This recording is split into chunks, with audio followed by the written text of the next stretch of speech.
Hello everyone, welcome to my channel. मैं हूं आपकी होस्ट रश्मि। आज मैं आप लोगों को कुछ दिखाना चाह रही हूं।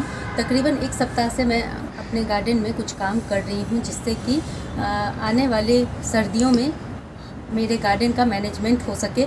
और ये जब भी सीज़न बदलता है तो मुझे लगता है तकरीबन हर एक गार्डनर को ये काम करना पड़ता है। वो क्या चीज़ है, किस तरह से हम मैनेज करें, वो आज हम देखेंगे। तो चलिए चलते हैं हमारी वीडियो में। आप लोग मेरे सामने ये बिखरा हुआ फाइल देख रहे हैं। अभी तो आपको ये देखने में थोड़ा सिमटा हुआ लग रहा होगा, क्योंकि पिछले एक सप्ताह से मैं यहाँ काम कर रही हूँ और ये बहुत बड़े एरिया में फैला हुआ था। धीरे धीरे शॉर्ट करते करते अब यहाँ तक पहुँचा है।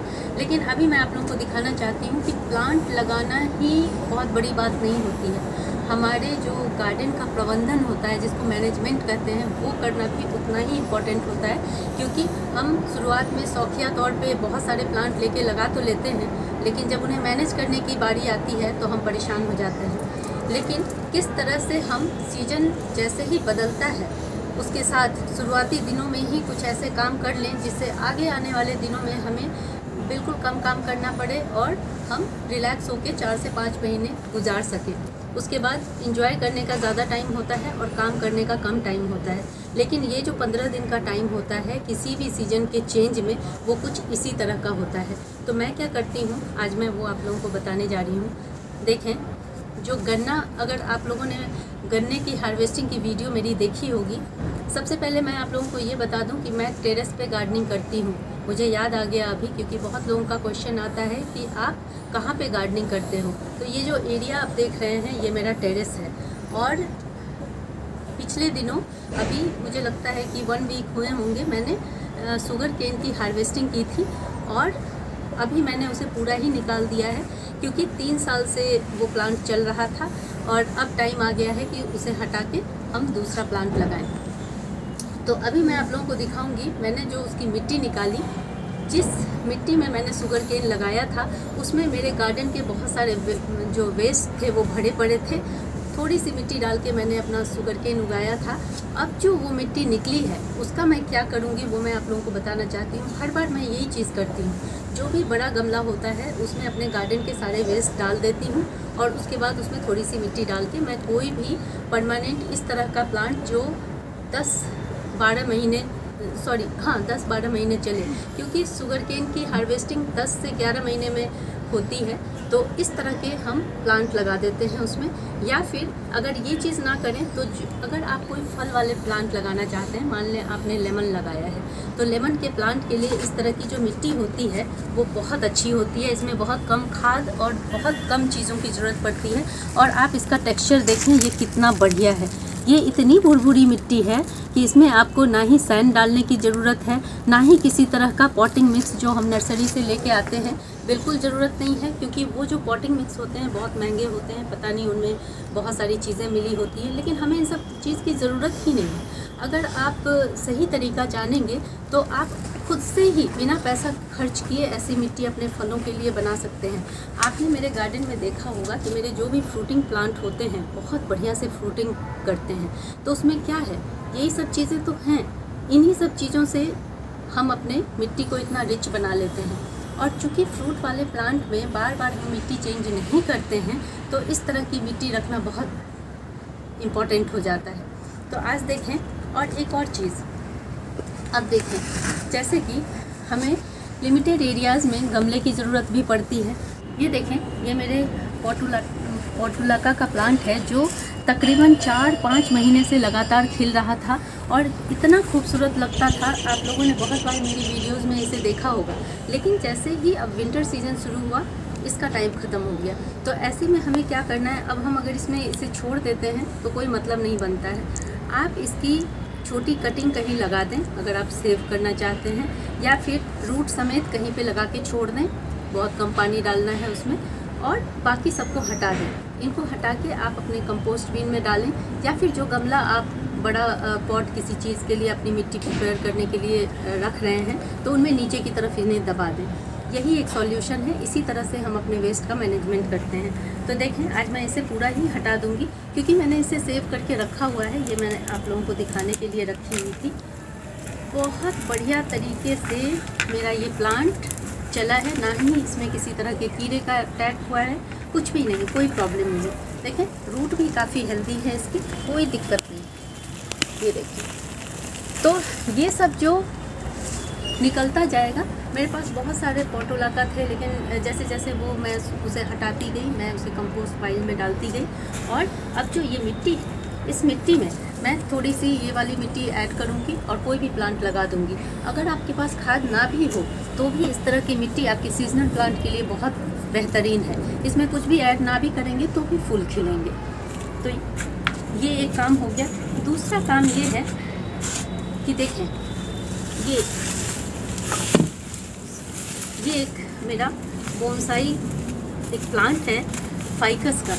अब ये कितना बेतरतीब हो गया है, और चूँकि ये जगह घेरते हैं और हमें सीजनल प्लांट के लिए जगह नहीं मिल पाती है, इसलिए जब भी विंटर का प्रिपरेशन होता है या विंटर में मैं जगह बनाने की कोशिश करती हूँ तो मैं इस तरह के प्लांट को कट कर देती हूँ।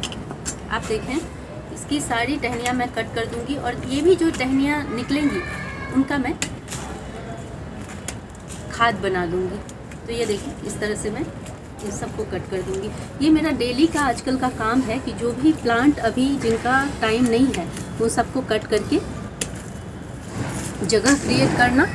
और ये प्लांट अब फरवरी में अपने ब्लूम पे आएंगे, मतलब कि ये प्लांट बहुत सुंदर दिखते हैं जैसे ये स्प्रिंग आता है। अब धीरे धीरे इसमें भी कुछ पत्तियां पीली हो जाएंगी और ये प्लांट अच्छे नहीं दिखेंगे। हार्ड प्रूनिंग कर देनी चाहिए, इससे इन पर कोई फ़र्क नहीं पड़ता है, और फरवरी में न्यू शूट निकलने शुरू हो जाएंगे।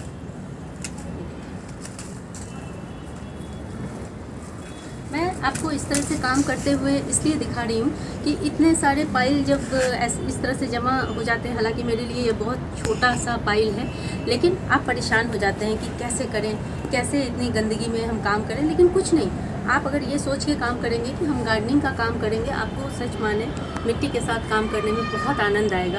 और जब ये सब क्लियर हो जाता है तो एक अलग ही खुशी मिलती है। इसलिए खुद से ये सब काम करें, और जहाँ आपसे नहीं हो पाता है वहाँ आप हेल्प ले सकते हैं, उसमें कोई दिक्कत नहीं है। देखिए,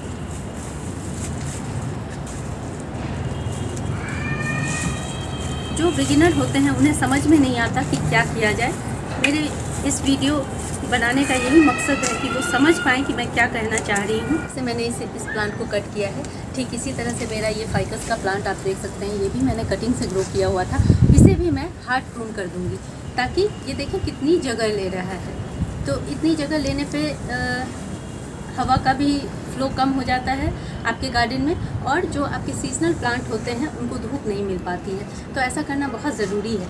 और यहाँ देखें आप, ये जो कुछ प्लांट हैं, ये आप देखें, ये स्नेक प्लांट है, और ये मेरे गार्डन में बहुत ज़्यादा है क्योंकि मैं इसकी कटिंग लगाती रहती हूँ।